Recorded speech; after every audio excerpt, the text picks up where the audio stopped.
Pair of one. It's Finch here, and I guess I'm gonna give you guys some predictions. I don't really feel like typing it all out this week, and I kind of have some time just to talk it out, so I might as well just do it this way. Oh, this is actually my team series. I'm not gonna go through these games one by one just because it's my team, and I don't really like predicting my own team. I don't think many people do, actually, to be quite honest. But pardon me, just gonna closer.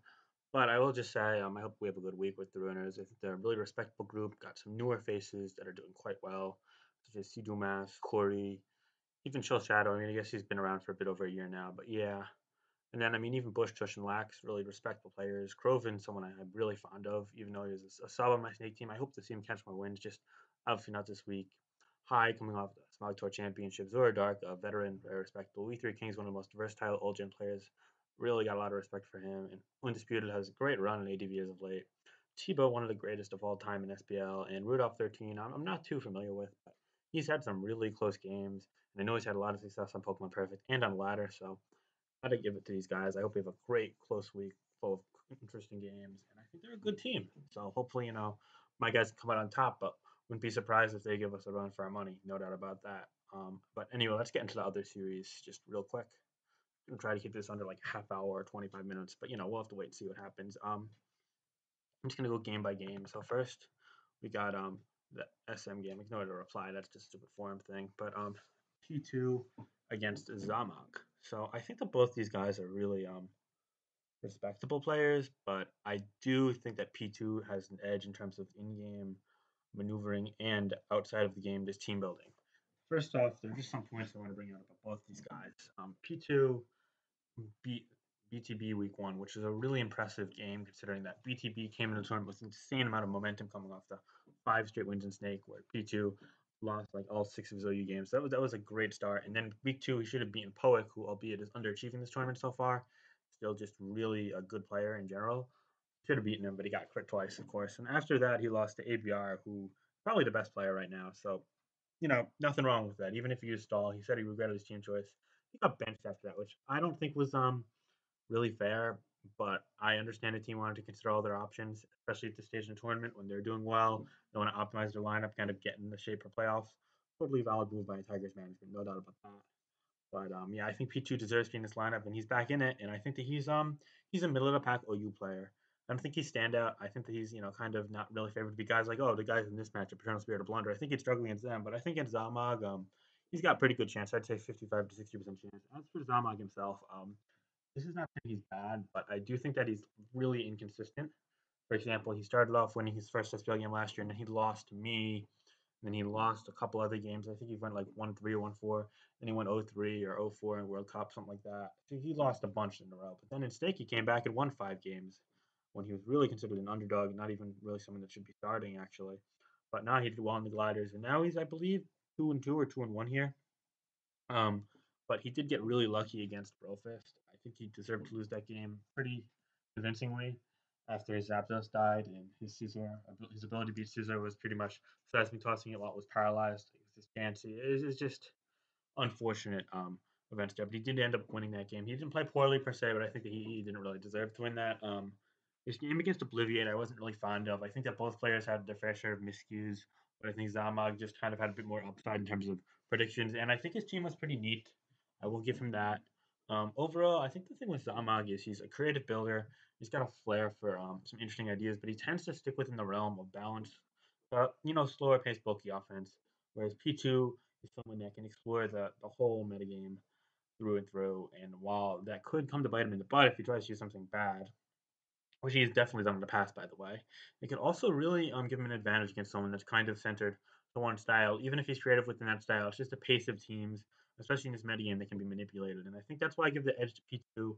They're pretty similar in terms of level of play, but I'd also give that edge to P2 just because I've seen him perform against better players on a more consistent basis than Zama, who's really only relevant wins against quote unquote top players against John. And in this tournament, his win against John really wasn't very valid. Whereas in Snake, it was, but it's been a minute since then. And P2's clearly shown that since Snake, he's on a totally different mindset. And I mean, you could argue the same for most players. It's been a while.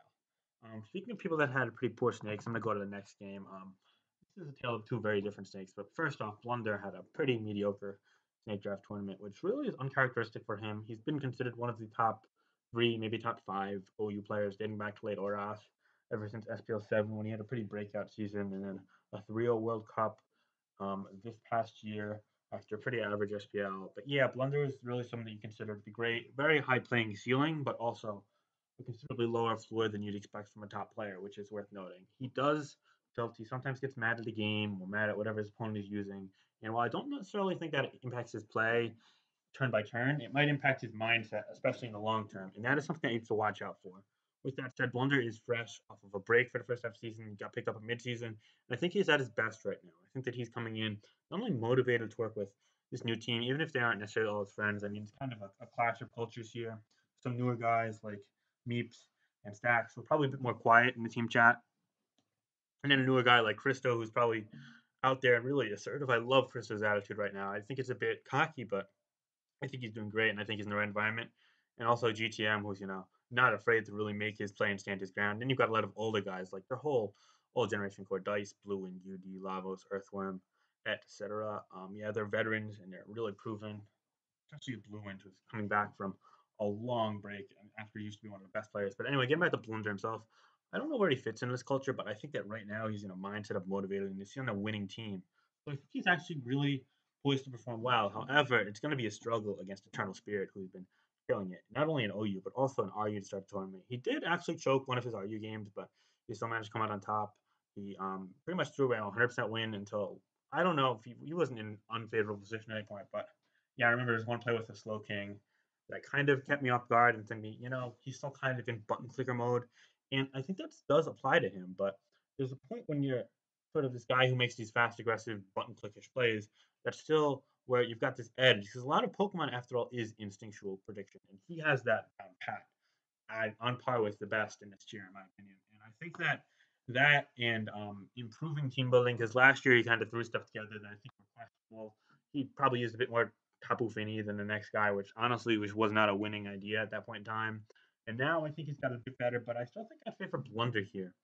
And I guess this is probably a bit more controversial pick than what a lot of than others, but I think Blunder's just gonna really be in the right mindset after taking that break. And I think his playing ceiling is on par with Eternal Spirits, which is really high because of all the aggressive plays Eternal Spirit makes. But his ability to kind of dissect situations, make the optimal play, not throw things away, this kind of leads me in his favor. I think this game is actually gonna be one that's really exciting to watch. Looking forward to seeing it. I'd say I'd give it like 55 to 45 in favor of Blunder. So at this point, I have Pichu and Blunder winning. Let's get to UU. Actually, I'm going to go through all lower tier games just in a row. Why not? Um, so Hero's Destiny against Christo. Hero's Destiny is a really underrated player in my opinion. He's crafty. He finds a way to win games or finds a way to stay in games.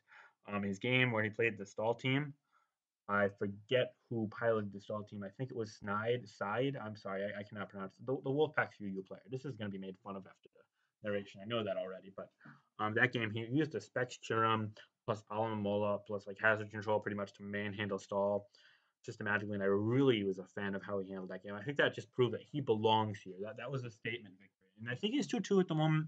He really got kind of a demoralizing loss against Pack last week. He pretty much couldn't counter the Blitz score. I think that's more a testament to Pack's preparation in conjunction with manager Pearl's Heroes Destiny's lack of team building abilities, although it's something to keep in mind. Cristo, on the other hand, 3-1 right now. Lost a very close game to Elkans and won his first three, most notably against my player Manipulative and against he beat someone pretty good week one. I can't remember who at this point. I'm sorry. Um, it might have been, yeah, I think it was Zachary actually. I believe if he beat Zachary, he lost to Elkans, beat Manipulative, and he beat I'm sorry, I can't come up with the other person, but he's 3-1 right now. He's living up to the high expectations of his manager, Ray Scarface and Hogs bar that they kind of set for him. But I do think that he's going to struggle against someone like Heroes Destiny's style that's kind of like crafty, not giving up. But at the same time, I think that he's so good and in touch with the metagame that that's not going to be enough to stop him from winning this game. I think it's going to be one of the highlights of UU this week. I think they're one of the better games. People are really going to see the side of Heroes Destiny that he really, truly is a great SPL caliber player. But I think Cristo's got a better grasp on the tier, especially with team building, but also just, making these high risk plays consistently to put him in a position earlier on in the games and he doesn't choke later on in the game. So I'm going to favor Cristo here. I'd say about 55-45 as well. That's probably going to be something that I repeat quite a bit. Argus is another great matchup. Silent versus Quietly. silently almost become one of the more standout RU players, proving that he really still has some touch with his old form when he's been one of the best black-white RU players. Really love to watch him play back in the day. And yeah, I think he's back at it. He beat Winsong. He only person beat Winsong, my guy so far. Pretty impressive match. I mean, there was a couple misplays on both sides there, I feel, but he proves that not only does he have team building, but he also just has a lot of momentum on his side, especially coming off a good Snake. Not many people know about this, but he's pretty well on Snake. And apparently, Manager Ray Scarface is there helping with RU. Got some text up his sleeve. So I'm all for that kind of old core working in a new generation. I think that's nice teamwork. I think that's the definition of kind of a fine-tuned machine that the Tyrants are kind of functioning as right now. Well, I think they're going to struggle with the harder teams that they're facing this half after having a pretty easy first half schedule. I still think that they have the potential to perform, and this is a tier where I think that they're pretty likely to do well in. However, Lighthouses is a very formidable opponent. My thing with Lighthouses is that he hasn't really had a ton of like really challenging tests. He did beat Soulgazer, but he got a bit lucky. I think he probably didn't get a chance to win either way, but I have to go back and look to be sure, so don't quote me on that. However, he lost to Mael, who was pretty all over the place in RU during Snake. He has some very good wins, but he also has some pretty low lows in his losses. Given that, I think that Lighthouses is sort of like number 3 or 4 in the RU field right now. Not necessarily top tier, but definitely not below the bottom in the bottom half. And I think that kind of makes me struggle to really assess where he's at relative to Silent Verse, where I know SV's been playing pretty well, doing pretty well. And I mean, I think he's 3-1 at this point. Correct me if I'm wrong. I don't think he's 4-0. Boy, he could even be two. I think he's positive. I'm sorry, this is very unprofessional, but yeah, I'm just gonna give the edge to Silent Verse, but this is like really close. I mean, Lighthouses is not afraid to make risks. He has a great grasp on the metagame. He's probably just gonna bring some standard like Milotic, Gligar, Breaker, maybe like Verzion, Scar Flygon, Specs Gardevoir kind of team, maybe Sneasel, that kind of stuff. I think that stuff's right up his alley, to be honest. Although I think he has used that previously. I think him and Soulgazer both used those kind of teams quite a bit. But I think SV is self-conscious of what he uses and also conscious of what his opponent uses more so than most older players, whereas he has the abilities to make plays. So I'm going to favor him like 51-49. This is a great close matchup. On the third lower tier game, boy, this one's actually going to be closer than a lot of people think. Evan is very underrated. For those of you that don't know, I actually kind of had him in my plans initially, but Hushalas fell to me for 4.5K, and I just couldn't pass up on that. Kush is a great player, very great, very good instincts in my opinion. And Evan, while I value him a lot, I think he's going to get started, and I'm glad to see him in. Just kind of fell out of my favor at that point. And that's unfortunate because I loved working with my boy. But I'm glad to see him in, even if it's at my friend Hootie's expense. Hootie's also another good player. But I think he's got a really tough first matchup against CB Jose Altuve, also known as Meeps, what I'm going to refer to him here. Meeps is one of my best friends on here. We're playing with him here and there, mainly before his matches and tests. And he's got some really wild ideas and teams. And I think that there's a tad of inconsistency that kind of inherently comes alongside them. So there's always the chance he has an off week. For example, he did against Pax. Came in 3-0, although he should have been 2-1 because he got lucky against Kushals. But nevertheless, he did fall Delax, who's unproven at this point. Not bad per se, but unproven. So you have to kind of hesitate for predicting Meeps to really like definitely dominate. But I think that he's got enough on his side in terms of playing ability and in terms of conceptual building. Conceptual building is something I'm huge on in lower tiers, by the way. That I'm going to give him the edge. I'd say like 60-40 against Evan just because Evan's just getting his feet wet. Hopefully, Evan, however, can sustain his starting position and go into future weeks with victory in his well actually he's playing the Tigers play my team next week, so I don't know. I'm just gonna be sorry, man. But I'm hoping you guys lose and you that week to say the least. But close game, definitely favoring Meeps just because he's a bit more on right track at the moment, whereas Evans is getting his feet wet as I said. But she could go either way. Doubles, I don't really know much about either of these guys, but I'm gonna have to say Major Bowman. Bowman. I've said Bauman before, but it's definitely Bowman. Yes, is favored here against Stacks just because he's probably the best doubles player of all time. A lot of people have been saying, "Oh, he's leagues above everyone else. He's definitely the goat.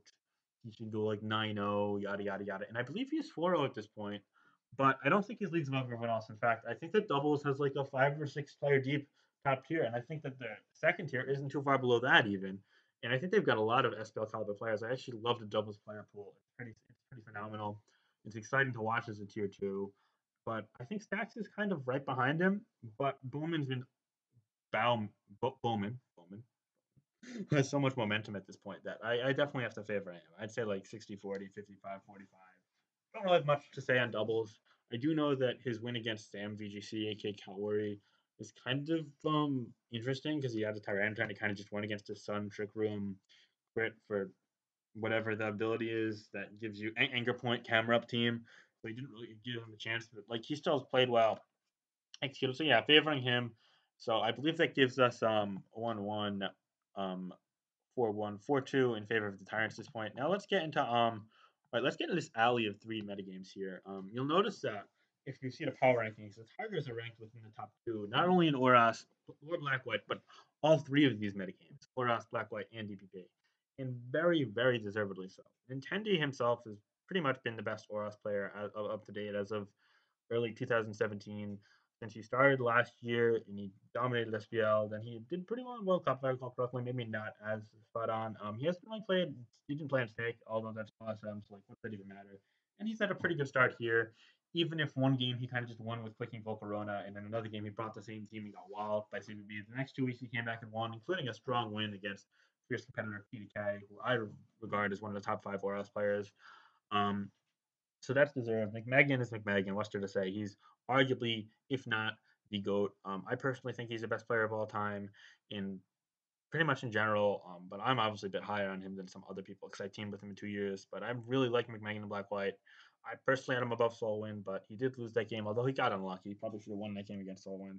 And I think he's on 1-3 right now. Actually, kind of shaky start, but I do think he's got everything in his power to turn around, especially since he's been showing really good signs of motivation this year, more so than 2 years ago when he got retained and then kind of just had a rough start, got unlucky, and then sort of lost motivation. You can't fault him for that. I mean, it is Pokemon after all. Yeah, I think that he's really understanding the tier at a high level, and I think he's really poised to win pretty much every week. As for Tamahome, I mean, again, what's there to say? He's another one of the greatest players of all time, and he's in his best metagame, DPP. But let's focus on his DPP game first, 'cause it's two of historically the best DPP players. I know Blue Wind also played DPP UU a lot, but back in that day, back in that age, 2009, 2010, he was regarded as one of the best players. I don't think he has a trophy actually, but he really had some dynamic performances, great teams, and also just outstanding play. And Tama, I'm sure he was around back then, but he's been one of the more standout players since then, dating back to before I was even a relevant player, of course. So now he's still standing out to this day, and I think this is a great matchup in DPP. Really, just kind of a clash of the titans over time. But Blue Wind is back in form, and Tamahome has struggled to a 2-2 start. However, Home is just so good. It's hard to predict against him. I'm going to give him the favor in this. I think I'm going to say 55-45 as well. However, um, however, I do think that this could go either way, as most of the games, to be quite honest. But yeah, really cool game. I'm interested to see what both of them bring. I think Blue Wind has some interesting new ideas to bring to the table, or at least I hope for his own sake. Comet is in touch with the metagame and has his own very developed archetypes and styles that he's really not afraid to bring out. So we'll wait and see. As for the black and white game, McMegan is who I'm going to favor straight up. Dice's view in the metagame is unique, and it definitely favors him in a lot of his matches. However, I think it's almost went too far to an extent, and I think that he might kind of be shortchanging himself in some regards, especially when it comes to his views on like some of the more cheesy stuff and how they can be manipulated. And I mean, it definitely worked out against Jacob, but I almost wonder if one week he's going to go too far. I mean, I hope for his own sake he doesn't. And I think that he's got kind of moderation in control at the moment, but I could change at any time. She's just kind of about to be careful. And the thing is, against McMegan, it's hard to be careful because you really have to be ready for anything. Because McMegan's also an oddball, although he kind of does default to a sand, a rain bulky offense and a sand bulky offense. He's really not afraid to integrate any form of creativity, and I mean, he also brought out Sun against Blurry. So yeah, McMegan, you just don't know what to expect. You also don't know what to expect. Two really versatile, respectable, probably top-notch black-white players at the moment, and both should be positive. Well, I guess McMegan should probably be. McMegan should probably be 3-1, but it definitely, if not that, then 2-2. And Dice is obviously 4-0. I'm still favoring McMegan just because he's one of the best players out there, and I think that his grasp is on par with anyone, including Dice, who's probably just up there too. So yeah, I'd say 55-45 McMegan, but Dice can surprise anyone. Dice has been on fire so far. So yeah, good for both of them, and I'm really looking forward to seeing this match. Hopefully, I catch it live. Finally, Nintendo versus Get Just Money. GTM, eh, you see, I think retaining him was fine. I wasn't really too high in him. I personally valued him like 7-8K. But I mean, he has had his struggles so far. For example, against X-Ray, he kind of just rolled over. but he also beat people like Hai. Yeah, let's go with that. The Smagon Tour champion. I mean, it's respectable, but Nintendi is just so good.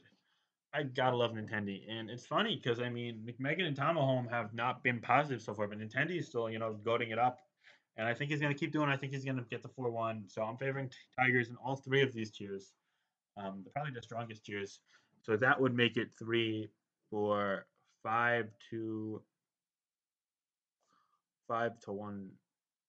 5-4 in favor of the Tigers heading into the last three games.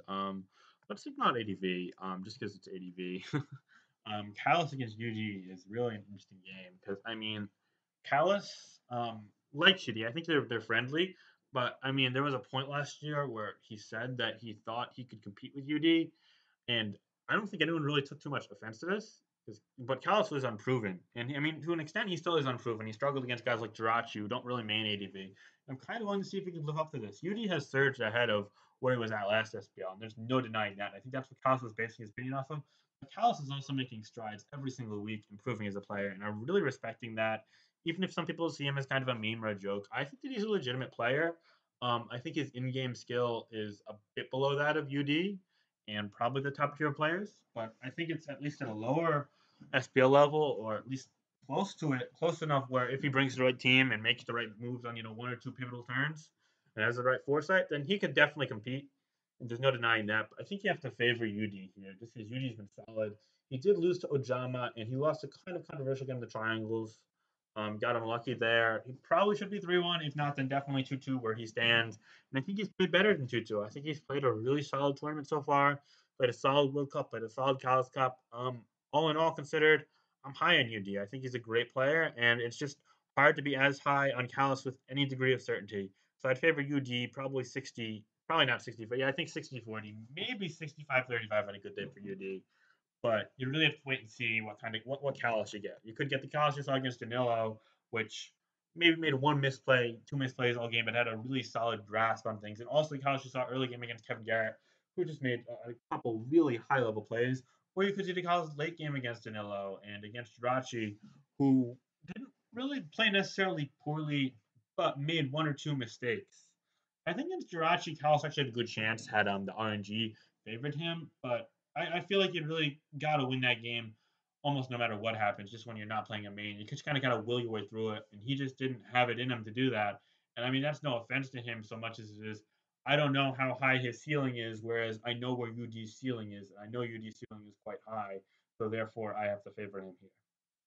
Anyway, without the rambling, on to the GSC. Actually, let's put GSC and RDY. This makes it 5-5 going to these two games, but I think that it's pretty clear that you have to favor the Tyrants in both of these games. Lavos is 4-0, and boy, is he on fire right now. I don't think you could name me one better one player you'd favor over him in GSC right now, besides from maybe the RBY player in this team himself, Earthworm. Given conflicts, conflict you probably give an even shot against Lavos if he brings a serious team. Fair enough, but not against Century Express, who really probably wasn't the solution for the Tigers. I get it, they're Brazilian. I think Mr. 378 would have been the better pick, or even trading for someone. Not Mystery though, because that's my starter now. So fuck everyone who wanted him. But yeah, just not too high in Century Express as a starter in SPL setting after his performance last year. However, I'd love to see him prove me wrong. I was on his POCL team. He not only performed well on ADV, we also tried hard in multiple tiers. Really nice guy, swell fella. I love seeing his worth ethic being where it is. I think he's one of those somewhat newer old generation players that has potential to really make their mark. But against Lavos, first game of SPL, Lavos is 4-0. Boy, I can't favor him. I think I'd give Lavos almost a 70% chance to win this game, perhaps even 75. Lavos is just poised to do well. Got a lot of ideas. The only way I could see Lavos really falling flat here would be if he were to bring something a bit overly creative or ambitious and backfiring, or perhaps Century Express getting fortunate with RNG, which is very plausible. And I mean no offense to him when saying this, but Century Express did get that reputation of being kind of lucky and bad after his game against Kiara last year. I think that Century Express's luck isn't really anything outrageous. I mean, luck goes game to game anyway. But yeah, I favor Labo straight up. And RBY, Earthworm's not going to be as dominant as people think in RBY, just because it's not really his quote unquote main tier. He does play it, but Guys like Pichu, Lost, Marco ASD, etc., all have more form in the current metagame. And while Tobes is on the bench to support him, I know Tobes supported Jabba, for example, when he subbed in here. I don't think he's dominant. I think he's kind of middle of the pack RBY, which is still a step up from Badabing, who they sold back. He didn't really show up, kind of just this weird enigma motherfucker. I wasn't high on that pick, but I knew Ray wanted to risk it, and well, it didn't work out, but I could respect the risk. Fair enough, considering other risks such as Blue Wind has paid off so far. But anyway, Diego LH, the thing is with him, he's just not insanely impressive. He's had a couple good wins, but he's also had a couple blunders. I just think Earthworm is just so much a better overall player, especially going off name recognition, that I have to favor him here, but I think it's gonna be close. I just don't know how well versed Worms is in RBY right now, and I'm giving him the benefit of the doubt because he's Earthworm. And I think that's fair justification given his name, but hey, feel free to differ. Either way, the series will go 7-5 in favor of Tyrants, given my predictions, but could easily see it going 6-6. Both these teams are in playoff contention right now, both respectable lineups. Tyrants looking a bit stronger at the moment, though. Is it going to cut off the classiest logo? It is. Oh, well. You know what? Fuck it. Let's go. Nope. Oh, well, that didn't help either. Okay, I'm bad at life. I'm really bad. Okay, fuck it. You know what?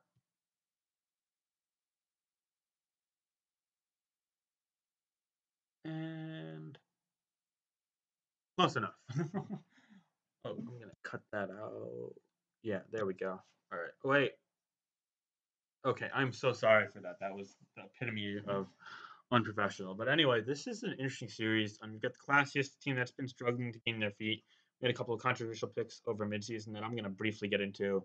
And then the Chronicles, who everyone really thought was going to be great, and they're not great yet.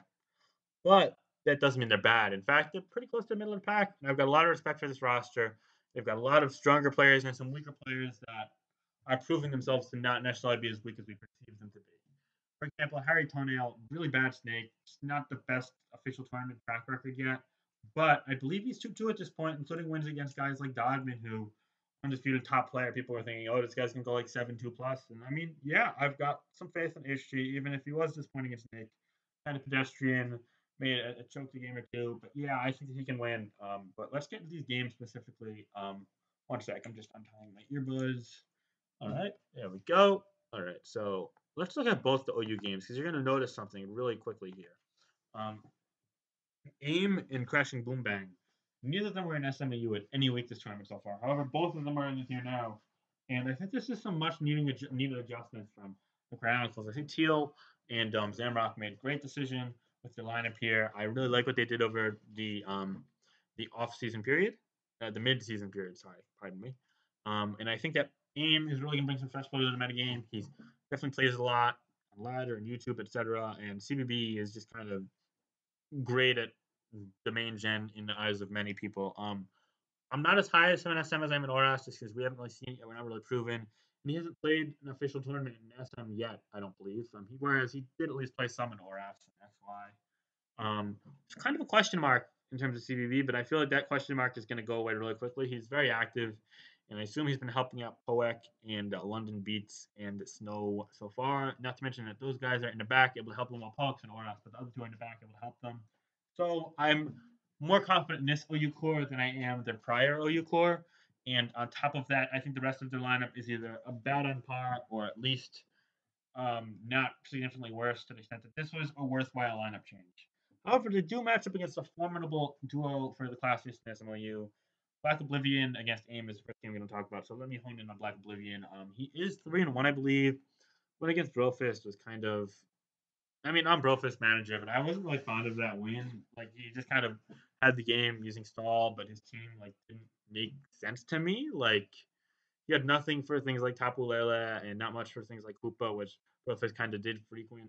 And I feel like if John just used some like standard team, he'd actually kind of rolled over Black Oblivion. But the risk that Black Oblivion took using the Metronome Memo Swine plus Lander score, which by the way I did like itself, was good. I don't know if the matchup pick was the best, but it worked out.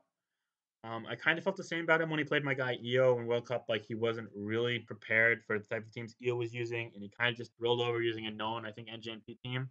However, I do think that with Sabella, hopefully being able to help him, and also just some kind of time off during midseason. I think he's going to get his mind a bit clearer, and I think even if he's 3-1 and he's playing well, he's got a legitimate shot at beating AIM. I think this game's pretty close to a 50-50 in my opinion, but I think I'd give like 51-49 to AIM just because, I mean, he is AIM after all. He's been really good in tournaments for the last like 4 years, 3 years. And I think he's got support from guys like CB who loves his team environment. I know that much. So slightly favoring game, but I think Black Oblivion can take a game off of just about anyone at this point. I think he's been a solid player so far. And I really respect that he's coming off of consecutive victories. Not always in agreement with his team choices, as I said, but I think he handles the teams that he does use. He pilots them at a high enough level to where he could win. AM doesn't really scout a ton as far as I know himself. I'm sure he'd be supported there a bit, but he does go out there and he plays a good game. So yeah, CBB versus Sabella, a battle of two friendly faces to each other, I believe. At least both scooters last year. They might have had the differences, I don't know. But both are guys that are pretty active right now in the scene. CBB, I'm gonna have to favor just because Sabella's had a slow start, but Sabella hasn't been playing especially poor so much as CBB's coming off a pretty good streak in Oras besides last week itself. He's 3-1. And it's just hard to predict Sabella like pick up his first win against someone like CBB. And I think he's gonna get there. I actually think he's gonna end up like at least getting 2-3 wins. I've got faith in Sabella. I mean, I don't think he's all that he was hyped up to be after the OLT finale. I don't think he's a top player. I've never thought he was, top 5 SM, but I do think that he's a legitimate claim to be in the middle of the field, if not the top half. I think Sabella has a really good grasp on team building, and I think he's a good teammate, and I think he's motivated to do well, and I think that he kind of has a chip on his shoulder right now, and once he gets that first one, it's going to feel a lot better, and I think that's definitely going to come in the next week or two. I'm high on Sabella, but for this week, I'm going to have to favor A. Not A. Well, I am favoring him, but also CBB that beats Sabella. Let's say 55-45, close game. Then make it 2-0 for the Chronicles. Let's just go through all 4 sort of lower tier slash doubles formats together, just because there's not really anything that stands out a ton here besides RU to me. UU, Harry Toenail against Zachary. I said after Zachary lost the manipulative using stall, kind of got matchup there, that he's a man in a mission. He's going to come back and end at least near positive, and I think that holds true here. Really highly rated player going into the tour. First nomination went for like 19K, and I don't think that was the right price. I think he's worth about 12, maybe 13K. I was interested in personally, but he just went too high. But I think Zachary's going to do well. I think he's definitely better than Harry Toenail. I think Harry Toenail's got a really interesting film building, and he probably also has Teal to help him, as well as also Nat in the back. I think Nat's just RU, not RU plus UU. Higher than that, but that's not valid. But he does have support. He's got friends, and I think that he's a good builder and he's been playing a solid game so far. But I think that Zachary's just better overall, pretty much every regard actually. Besides maybe not being weak to certain things. Like he might be less of a complete team builder, but he builds well for his opponents. I feel. With that manipulative game perhaps being an outlier, although there was stall involved, you couldn't really predict that. I mean, it's just kind of picking Harris's point, splitting Harris's point. Pardon me. But yeah, I'm gonna favor Zachary. Let's say 60-40. Close game though. I'm really looking forward to seeing what Zachary uses. Actually, I think his teams have been pretty cool throughout the tournament. That's actually kind of something that's been underrated about him overall. Because I think people focus more on his play because he's dominated things like NU Open before and done well, and Grand Slam and whatnot, PLs, etc. But I think the freshman's pretty crafty with the team builder, and I like to see what he brings. Into RU, new breed against Ajna, pretty hype matchup if you ask me. Anya, Ajna. I'm gonna go with Ajna for now, but feel free to crack me because that's the thing to do to mess with my pronunciation. I think Ajna is just the best RU player besides maybe Winsong or Silent Verse. Probably forgetting one or two guys that are also up there, like SG. Yeah, he used him too. But man, I think he's really good. I loved watching him play. Absolutely, I've told him this too. I think he plays a really nice game. I think he just needs to get momentum and then kind of just play his game. And then I think he's not really going to choke. I think he's above that. So I'm pretty. Oh, ooh, better. No, there we go. Better than his opponent. Yeah. New breed struggling so far, but now he has Nat to support him with building at least. Nat is nice user, very nice user. Playing wise, unproven, but building wise, definitely competent. And I think that assistance is great. Even though there might be a time difference between the two, given what I know, it should be workable. Definitely favoring Ajay though. I'm gonna say 55-45 is gonna be pretty close because Newbury does some sort of revitalized hope after getting the support at midseason. Also have NJMP, right. They have NJMP in the back too. Ooh, so that applies to the OU guys in RU, but nah, that's not enough to just sway my mind. So favoring the guy who was pretty much undisputed number one. I guess a couple people were on number one in Still Shadow, but I think that Ours is just the one of the best RU players right now, whereas nobody's a tier below. Getting into NU, ooh, this game's juicy. The IC versus Z plus V game. There's some tension among the PO click right now, and both of them happen to be part of it, and both of them happen to be part of the tension specifically, which intrigues me. I want to see Z plus V win this game actually, because I think that Ice T has just kind of been handling one or two, and that's not to say he's played poorly so much as I think one or two of his opponents, such as Eternally specifically, out team builded him, but then kind of handled the game away. And I mean, I just don't know if Ice T is really a top NU player yet. But Z plus V might not be the one to stop him. I kind of just want to see someone give Ice T a legitimate game, and I don't know. Z plus V is a mastermind when it comes to gimmicks and unconventional archetypes being utilized in the metagame. But in terms of gameplay, he's unproven SPL. In other tournaments, he's kind of been hit or miss.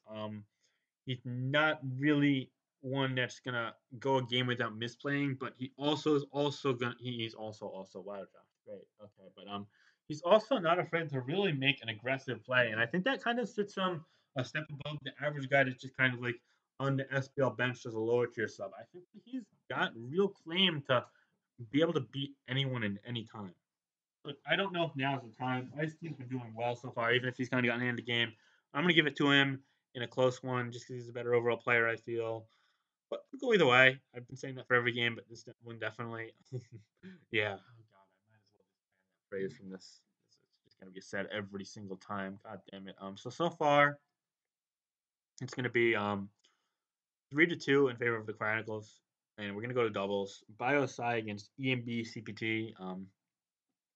I don't know who's gonna win this game, flat up, but BioSci's always heat in SPL, whereas EMB CPT is also been heat this SPL, and I think I'm just gonna go with history over recent because BioSci has also been pretty good now, and TDK mispronounced his name in the cast, and that kind of annoyed me, so it put some sympathy in my head for this man. So I'm gonna give it to him, but it'd be good either way. Now, oh right, let's go to the Uras Black White and DPP games. This game, wait, first. ADV was already decided. Linear curve came out on top, but I mean it was kind of weird because like he was playing in a hotel in Iran and he like disconnected like 4 million times. And whew, don't even get me started on what I felt about that game as a guy who would take wins. But apparently the Chronicles felt honorable about that, and I could totally respect that. But if I was his manager, I'd always take the win just because I'm the scummy piece of shit I am.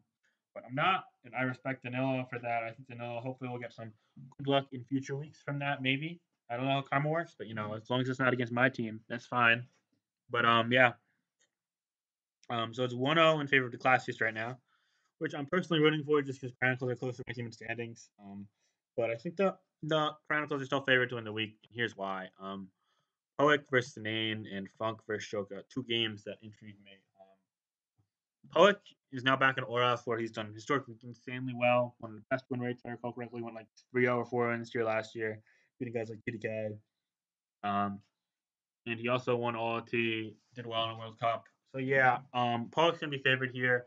I think he's gonna get into this new tier that he's just kind of better at after struggling in SM, and he's gonna pick up where CBB left off week 3, not week 4. And win. Zanane is really actually underrated. I think he's probably one of the low key dark horses for Oras player of the tournament. But I think he's been inconsistent, and I think that he relies on team building of others to an extent. Whereas if Poic does that, he's comfortable in the shoes of that more so, and for a longer time to the extent. I'm going to pick Poic probably 60-40. As for this black white match, it really annoys me that Luck over Spell got benched. I don't know if there's some rhyme or reason to it. I'd hope so, considering that this is an SPL decision by managers of an SPL team. But I really, um, man, I don't want to rag on is Isa either because I think he's trying his heart out for this team, and I think that I really respect that. I love the initiative, and I think the teams like the Classiest are really fun environments, even if they're not necessarily successful quite yet. I like a lot of guys in this roster. I told Isa that personally when the week we played them. They tied us. I think that they've got an underrated roster, but I think Luck is an integral part of their old generation core. He won the last 2 weeks against Zoro Dark and Pasho. two players who not only am I familiar with, but I'm pretty high on. I think they're great. And Luck beat both of them consecutively, and now he sits on the bench. Um, was Shoka the optimal player midseason? In my opinion, no. But I understand that there's a feud between Isa and Mr. 378, and I guess that they wanted to keep Jimmy Churchwick in GSC. Personally, I'd have moved Jimmy to ADV at 378 for GSC over Shoka, or over Eden's Embrace, and then gotten Shoka as a substitute for Luck over Skill, or one of a number of other players, such as maybe like Enya support if you wanted to put if you wanted to bench what's his name Pogis, who in my opinion actually was doing well for a 2-2, was doing very well. But I mean, teach their own. They could have also gotten another SM guy if Sabella happened to be struggling. But I still think Shulk is in the game. I think that he's got a lot of catching up to do because he hasn't played Black White really since Classic or SPL, and the tier has evolved a lot, especially over the past like 3 or 4 months. Whereas Funk is not only really into it right now, but he's also motivated to do well, preparing a lot. And I think that Funk is favored pretty significantly, whereas against Luck it'd have been pretty even. Um, I'm gonna say versus Luck I'd have given Funk like 55% chance, whereas against Shoke I give him 65% chance, and definitely gonna be favoring the Chronicles Black White player at this point. Funk is actually really high ceiling player. I think sometimes he tilts himself and he kind of trips over his own feet in the process. The McMegan game he did win, but I think he made a questionable play or two. Week one, people are saying he misplayed, but really he kind of just got hacked. I still kind of stand by his plays there. He probably should be 3-1 right now. Last week against Solwyn, didn't have a great matchup. Wasn't entirely fond of his team, although I do think Powdon is underused in Black White right now. I think it's never going to get used as now because you can't really trap that with the trio. You can with Gothitelle, though. Which, boy, fuck trapping in Black White. Please get me out. I guess I'm glad I'm not playing Black White this season, to say the least. But anyway, favoring Funk, think he's more solid than people give him credit. I think Shoka's been out of it, Black White, until proven otherwise. I think Luck should be in. So that would make it 3, 4, 5, 6-2 in favor of the Chronicles. Let's get into well, actually 6-3 because ADV goes to linear, so I'm not even gonna bother predicting that. And it's gonna be it's actually gonna be a seventh win in DPP for the Chronicles, in my opinion. Oh, not Danilo, no. Um, there we go. Sleepage always comes out hot in SPL. He knows what's up. But eventually over time he kind of just quits or tilts. And I just think that he's gonna roll over Night Fox because Night Fox is a pretty simple style to attack. He uses offensive teams with pretty aggressive early game plays, and then when backed into a corner, he stays aggressive late. Otherwise, he plays pretty conservative game and just kind of holds on. Doesn't really choke much, in my opinion. His play style was exhibited really well against guys such as Toph, who brought kind of this passive, weird run-on Cresselia team. And although Night Fox's team was known because he fucking played the Sogi King or whoever alt beforehand, pardon me, he still just piloted it well and came out with a victory. But the thing with Sweepage is I think he can cater his playstyle to that. I think he's probably going to be using some like Starmie balanced here. And I think that's just going to have the right offensive threats to threaten Night Fox, but also the walling capabilities to kind of keep the game going long enough to where he could enact whatever game plan he has. I favor Sweepage from a stylistic standpoint and also from an, okay, he's coming out of the woodworks to play here. He's going to come out hot and then probably cool down over time, because I mean that's just kind of what he's done over historically in these team tournaments, as far as I know. Unless he just gets to a poor start to begin with, then he kind of crumbles. But yeah, now favoring Sweepage here, that'll make it 7-3. Let's get in the last two games. Fokada versus Jimmy Churchwig, two lower middle end GSC players. Fokada did not really impress me, even in his wins. I feel like he kind of handled a game or two away as well. Really likes Fokada as a person, good friend, but I don't know if he's really getting it done. Whereas Jimmy got unlucky against Donut, although I think he probably still lost that game in the long haul regardless. I'm a bit biased towards Donut, however, of course. But he did beat Conflict, get lucky there a bit as well. But Conflict did use some memes, and I think Jimmy played pretty well. In the other weeks, I think he's played well enough to kind of exceed expectations from in GSC, which quite frankly weren't high. But I do favor him against Okada. Give him like a 60% chance, and Lush versus Pusone could go either way.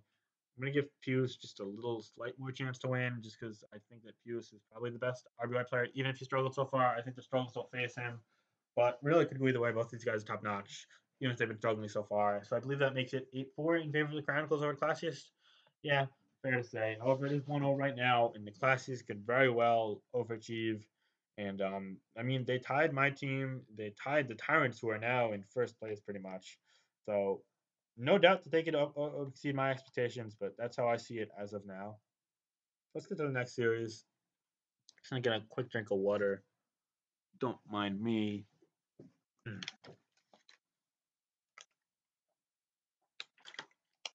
All right. So we've got the Scooters that are all the way at the bottom of standings, unfortunately, against the Sharks, who are pretty near the bottom as well. They're fighting to stay alive, in all honesty, which does make this series a bit interesting for an otherwise just kind of not necessarily the prettiest to spectate. I think the Scooters have a bit more momentum, which you're kind of like, what? They just got their asses fucking handed to them because of a timer loss that they would have had a tie. What are you saying, man? But I think midseason treated them pretty well. While they did have to get rid of NJMP, they picked up lefties, and I think lefties fits into their synergy really well. Just they just have to stack as many French players because the rest of them don't fit in this game. Guys like Oblivier actually is a French player, but I don't necessarily think he fits in this game, for example. And that's unfortunate. I really like the flow, but how it is, and kind of like eternally outsider, Felly Burn kind of outsider. I think Milk is kind of embraced as well, which is cool. Same with LKNs and Aladdin. But yeah, it's just kind of weird. They've got a couple of different perspectives to say the least. Whereas the Sharks are, well, they've got their old gens. If you look GSC to Black White, you don't really see any surprises. I'm interested to see whatever the fuck that name is. Holy shit, I'm never gonna be able to pronounce that. Just kill me now. And Oras, people are saying it's a blue alt. People are saying it's an alt. People are saying it's not an alt. It's Riku's girlfriend, who Dragon is gonna ghost. People are saying this, that, and other thing. I'm sure there's some validity to some one of these assertions, but personally, I think it's just a legitimate Spanish player coming up. I don't think this person necessarily is versed enough in Oras to compete with someone like Mounts. That's actually the first prediction I'm going to make. I think Mounts is going to win, but I think that this Nihili person is going to compete, but just not be good enough to defeat Mounts, giving him his first win, and very deservedly so, because I think he's gotten unlucky in a game or two. But yeah, I'm favoring Mounts. I'm going to say 60-40, and it should be a close game, but I don't know enough about his opponent to really say a ton. Maybe it shouldn't be a close game. I'll find out at this point. But I want to see this Oras game more than any other Oras game this week, I believe. And I kind of wish the people that calling this person an alt would at least shut up for a minute, because that's sort of dumb. And I think that this is why part of why a lot of people are discouraged to kind of participate in the tournament community, or they do so and then they get a bad rep and then essentially, oh, now what the fuck do I do? And it's just not cool. It really isn't. Like they have feelings, you know. Anyway, we're on to the Scooters. As for the SM games, FV plus lefties is a fucking fire core, and BTV plus Ledna is also underrated. But they both dropped the game last week to my team. Although, I mean, I think they're both formidable opponents, but I think I'm actually going to have to favor both the Scooters here. FV's been fire, no surprises there. I think his playstyle, again, is kind of unique, but I think it favors himself against BTB, just because BTB is kind of a reactionary builder. And I don't know what he's exactly reacting to here at this point. And I also know that there's been some drama as to his teams and approval from his teammates or captain and whatnot. And I think BTB is a really great game player, but I think he kind of has priorities out of whack against EO. I think he probably should have pivoted to Alakazam one or two times instead of letting Pokemon he needed to get weakened. But I still think his matchup was pretty poor. He used like Hartana set that made, to be quite honest, no sense at all. But I think BTB is solid enough to where he can compete with anyone. I think he's probably top half of the field, but I think FV is just that much more solid that I'm gonna have to favor him 55-45. I think I'd favor FV against everyone besides like three people at this point. FV is just great, and I mean he's one of the bright patches on a pretty down Scooters team at the moment. Lefties against Ledna. Lefties is coming back off a break. I think that break probably helped his mentality, but I also think that he's been pretty solid leading back to last SPL and just in SM in general.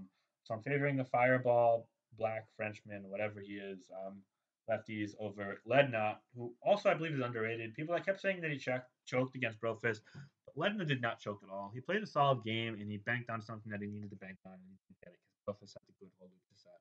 His matchup was pretty unfortunate. Outside of his Megaladios, he didn't have much to do well, whereas Halucha and Protein Greninja did well for Brofist against him. And I think that it being 3-1 is pretty deserved. Ledna's great, underrated, and I think Lefties is just better. I'm going to say like 51-49, close game. Lefties going to come out strong. Um, as for the lower tiers, boy, Sharks lower tiers outside of okay, I guess you have been just disappointing. There's so much hype surrounding these guys. I thought this was probably the best, if not the second best lower tier core coming in, but they've underachieved a bit. No lies. With that said, I think they've got a couple really winnable games. As for like hands, I think I actually favor over Dodman at this point. Dodman struggles, and I kind of feel like this is the same as you saw it from an SPL 7, I want to say, when he went like 4-5 or 5-4. And I think he's just getting up in the middle of the pack, but he's playing a really one of the top players in the like hands right now. And I think his ability to play the game is just insane like hands. I think he's great. Probably the highest ceiling of all the UU players. He did choke a little bit against Cristo, but is just like 5% more likely to win. And I think he played a great game to get him into that position. Overall favoring like hand like 55-45. But I think Dodman can put himself on top against anyone in the tier. Really puts his heart to it and plays his best game. I just don't know if he can do that yet. Um, Belly Burn against Tricking. Tricking, I'm definitely going to have to favor just because Belly Burn. I like this guy. I think he's actually a really cool guy. I like his team building especially, but I don't know if he's good enough player to really compete, put it bluntly. And I mean that in the nicest way because I think the guy's nice. And I think that Tricking is just better. Tricking's shown over years now that he's just a versatile Italian stallion that could give anyone a dicking at any time. So yeah, I mean, I learned firsthand in the playoffs last year. Unfortunately, it's one of the losses that I feel the worst about, if I'm to be honest. But definitely favoring Tricking here, 65%. Teta versus Eternally, really good quality game here. Boy, two great players. Teddy's a better player overall, actually, but Eternally is the full package than you. He's got insane tier knowledge. He's got decent risk versus reward besides week one where he kind of stumbled there, unfortunately, and just his awareness of the player base is something that I personally envy. I wish I was there in multiple tiers right now because I feel like I'm only there in like black and white, which honestly is even slipping away from me too. Black and white right now. But anyway, I'm really high on Eternally, but I'm gonna have to favor Teta. He's playing with a chip on his shoulder. He wants to prove that he's still one of the best. And I think he's been better so far. I believe he's 3-1. Eternaly's like 1-3 or 2-2. Probably 1-3. So yeah, I kind of just have to go with the recent success wave. But I think this is like 51-49 type of shit. This is close. So so that would make it 2-3-2. However, I'm giving this SM game to Miltank Milk. Probably a bit controversial pick. Demantoid actually did get a support at midseason, if I recall correctly. I don't know, but both these guys stood out in Snake. Both did well. But I think Miltank Milk really wants to prove himself. He's kind of angry right now at tournament directors, at the results of his team, and other things too, such as RNG. And I think he just kind of let this anger out and just smash Demantoid. I really like the fiery side of Miltank. I think that he plays well. I think he's got a really high ceiling. He's not afraid to do anything he can to win games. Whereas Demantoid's kind of more of a pedestrian player who's definitely threatening, a really good eye for creativity, I've been told, but I don't know. I just got this feeling Mustang's going to win, and this is a singles player talking about doubles. Keep that in mind. So I could be totally off base. As I said about Oras, Mount is going to win, so that makes this 5-2 in favor of the Scooters. I already talked about that. Don't want to talk more about this unknown entity in Oras for Sharks. Black White, DPP, ADV. I think that the Frenchmen are all going to pick up wins, actually. Blurry kind of looked like he had like a flat tire last week and just limped to the finish line with help of the paralysis against Pasho. He got outplayed every relevant turn. It just kind of wanted to punch him in the face after that game, especially after the scheduling shit he put up with. And I don't want to say anything else about him because I don't want to be too much meaner. But Aladdin, on the other hand, has actually really been impressive relative to where expectations probably had him. Is like I actually ranked him 9th or 10th. I'll be the first to admit that, but he's been pretty solid. Nice teams. He kind of got walked all over by Dice. Unfortunate matchup plus some RNG stuff early in the game. I don't know if he's winning that regardless though. But otherwise, he's done pretty well. His game against Funky probably didn't deserve to win, but that's not because he played poorly so much as matchup. I think he's got good assistance in the back. I think that he's poised to kind of end up 4-5, 5-4 here, and I think he's going to pick up his third win this game. I'll make it 6-2 for the Scooters. Toph against Badouche. Badouche is someone I'm really high on, and Toph has gotten off not only in the wrong foot, but quite frankly, in like the wrong mindset this tournament. Like that team he used against Night Fox, I didn't really make much sense of. I know PDC hit on this in the cast, and I kind of echoed that the team choices in all gens for the Sharks just kind of been questionable. And their SM lower tiers, whatnot, haven't been doing enough to compensate outside of letting them picking up 3 wins in early weeks and kind of being pretty solid. But yeah, yeah, it's just kind of like what you're gonna do. Badouche, I think, is the better player, but that's close. But I think more importantly, his teams are less likely to be wild all over the place. What did I just see? I'm gonna favor him 51-49 in a close game where Toph is a very respectable opponent, one of the better players of all time. I think Toph's playing skill is still there. We saw it in ROPL firsthand and also last SPL we won 6-3. I think he's great, but I think Badouche is just a bit better right now given recent trends. And I don't know why I was benched for Go 10, by the way. I didn't agree with that. But I'm sure there were internal reasons that made sense of that I just simply don't know of. So 7-2 in favor of the Scooters, and we're going to the ADV game in KG and Ojama. And I just want to say that no matter what happens this game, as a spectator, I'm going to be satisfied. We're gonna see the Goons fucking stomp on Ojama, or we're gonna see Ojama stomp on the Goons, and that's really all I gotta say. But you gotta favor Ojama here because it's Ojama, and that's Ojama. So 8-2. Um, Pleasure against Gira. Gira is just not really great at GSC. I think he's actually really good at black and white and even pretty good at DVB. But I think that GSC is actually his third or fourth best OU, if I'm going to be honest. And I think conflict is conflict. And he's kind of mad after the donut thing last week. Although, I mean, we didn't even like have the ability to say no to like giving noodles. We were just giving the win. But yeah, I don't think he understands that. I think he's mad, and I think that when he's mad, he's gonna get hungry for wins. He definitely wants to go positive. He cares more about his own record than his team at this point. I think so. Definitely giving this conflict. And finally, RBY. Never thought I'd say this, but I'm favoring GG fan. I think he's also this weird hype motivation, and Alexander is kind of this weird Zen warrior who gets tilted after losing. Well, he's been doing well so far. I think he's bound to find an inconsistent streak, and I think that's now. After teaming with him last year, I think that mentality that he has is pretty clear to me, and I think he'd get more what I'm saying if you saw it firsthand. I don't think this is bad per se for Alexander, by the way. I think it's just more that he's naturally meant to regress to the mean, and I think it's going to happen here. So I'd have to favor GG fan, and I think it'll be 8-4 in favor of the Scooters when it's all said and done, which is good for them picking up a win, or so I hope. Finally, oh my gosh, this is probably taking a bit longer than it should have. But finally, we have the Wolfpack against the Raiders. What many believe would be the main event. I also believe this too. I think this is the best matchup of teams. I think this is better than the Tyrant against the Wolfpack. Personally, I think these guys are both top tier. I think Tyrants are roughly top tier, but I think Tiger is probably a bit step below. But I think they're all very much in playoff contention. I mean, the standings show it now, but also just in terms of how much chance they have. I think those guys, my team, the Chronicles, will have a decent chance. But anyway, let's get into these games. This is some heavyweight fights. ABR versus Gondra and Frosco against Tsunami. Two highlight SM games, I might say so. Gondra probably stands out compared to ABR as the worst player. I'd have to agree, but when he's on, he's able to make some really great predictions, momentum plays, and I'm kind of high on those kind of like mid-game, you know, controlling plays. I think that's great. I think he's got his style, and I really like it the way it's developed over the time of the past year. But ABR is ABR. You can't predict against him, in my opinion. I give him a 60% shot here. He's one of the best team builders, and I don't think he's one of the best overall players in terms of taking risks. But I think he's got good enough grasp on the game and control, given his play style relative to the opponent, that he is going to emerge on top. I actually think he's going to end up going like 7-2 or 8-1. Um, After getting unlucky week one. I think ABR is just destined for greatness here. So I'm going to favor him like 60-40 against Conrad. As for next hand, Trasco against Jake. Man, I hate to say this about Trasco, but I feel like he's a bit overrated. I don't think he's quite a top player. I think he's middle of the pack, and I think that he's got a lot of hype. But I still think he's good. He builds a lot of his own teams. I think I value him around this price of 10K. But Jake, man, I don't know what you're going to fucking get. On the one hand, I think that he's actually like at least kind of sort of up to date in SM, and he's got support from everyone and whatnot. So I mean, he's probably going to do well. I think he's a better player than Trasco, more proven than Trasco.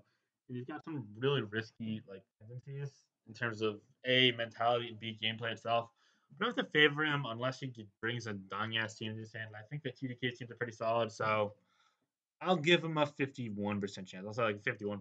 I gotta favor Shake. So 1-1. These lower tier games are all kind of weird. I'm not gonna lie. Um, Void going in UU, he is a juggler. Juggler Man, whatever you call it. Astral against, oh, fuck me. Scroll back up. No. Yes. Okay. Void against Pack.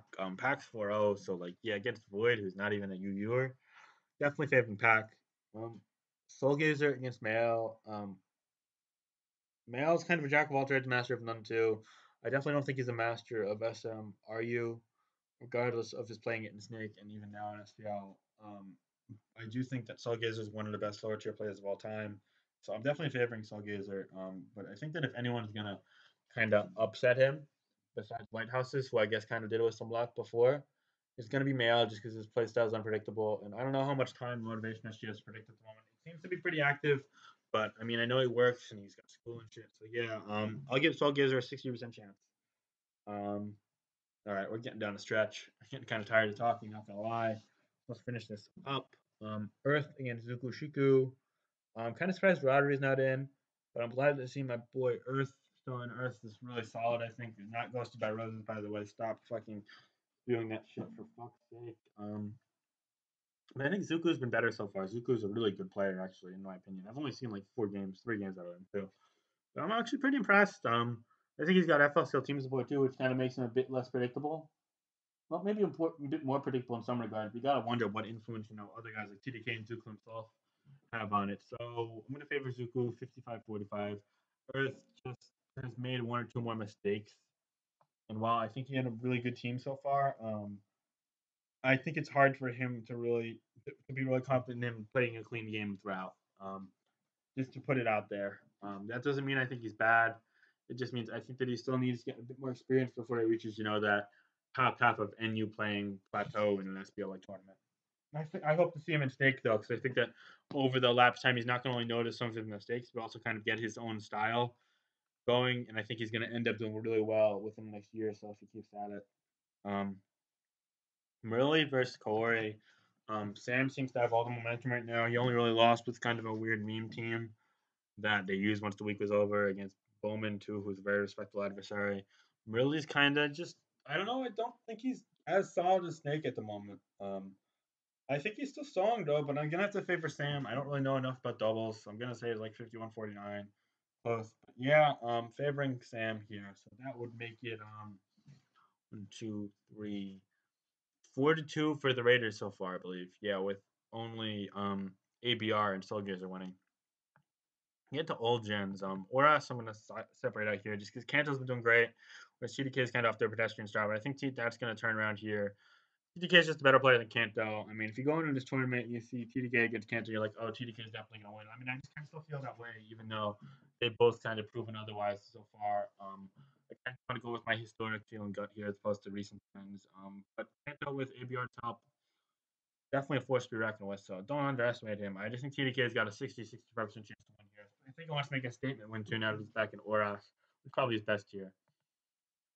Now this is one hell of a black and white game, if you ask me. Saul went against BKC. Whew. Um, I still think BKC is like not the goat in black white. Um, but I think he's a really solid overall player. And I think he's getting back in form. I played him in some ADV games over the weekend. Who played well. I made a misplay in the second game that kind of annoyed me, but he definitely capitalized on that, and he just played a solid set. And I think he's a great player. And I also think that he's not really out of it in black white right now. And I think that Solwyn's team choices have been kind of odd. I don't really agree with what he used against Zora Dark to be specific, but I mean, I guess you could justify using Rain by saying that kind of matched up with his bulky stuff. But Zora Dark isn't afraid to cheese, and I think he would have lost like any stall or stun, and he faced stun stall. So like, yeah, I kind of think that you Zoroark gotta not use bulky rain like that. If you're Solwind, who's known for kind of using those weird Zapdos rains, he's used 1 or 2 before, I think. But hey, I mean, each their own. I think BKC's got a stylistic advantage because he's kind of brings no nonsense stuff, and Solwind doesn't really take advantage of that so much as uses different stuff. And I think that's at least leading to a neutral match for BKC, which is pretty much what he wants in the tier and just to outplay. And I think he's going to get his wish, if not more. And I think he's going to come out on top. And give him a 55% chance to beat Sloan in what is a game that I'm just not saying enough about to really merit. But it is probably one of the best games of the week, and I definitely need to see this one. Highlight match as fuck. Yeah, it'll be 6-2 in favor of the Raiders. Let's get to the last four now. Start with RBY. I think Idiot Ninjas really surprised a lot of people, including myself.